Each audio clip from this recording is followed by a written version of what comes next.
Найбольшая колькасць залачынстваў за мінулы тыдзень зафіксавана па лініі крымінальнага вышуку – 114.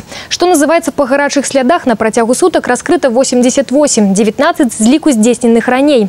Затрымана 37 падазроных асоб.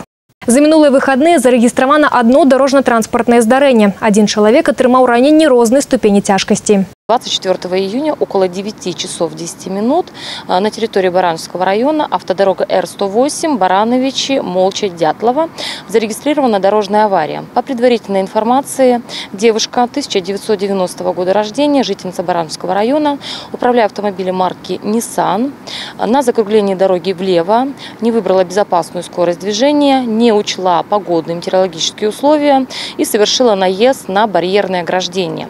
В результате происшествия пассажирка автомобиля, односельчанка 1966 года рождения, получила травмы, с которыми было доставлено в травматологическое отделение Барановичской городской больницы. В настоящее время сотрудники госавтоинспекции активизированы на выявление и пресечение фактов управления транспортным средством лицами в состоянии опьянения, также не имеющими права управления, а также на выявление и пресечение скоростных режимов.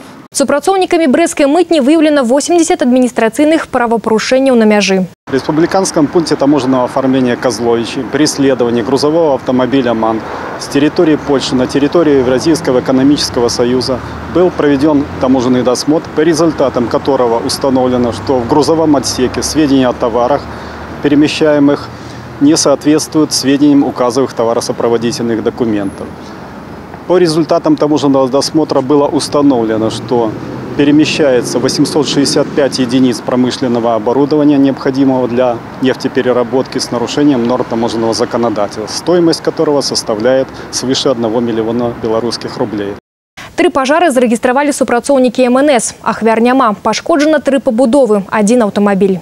В деревне Вишевичи Пинского района пожар произошел в автомобиле Ford Galaxy 1995 года выпуска. В результате пожара автомобиль огнем уничтожен. Предполагаемая причина возгорания – нарушение правил эксплуатации электросетей и электрооборудования. В поселке Садовый Пинского района на территории садоводческого товарищества пожар произошел в хозяйстве пенсионерки 1961 года рождения. Огнем повреждена деревянная баня.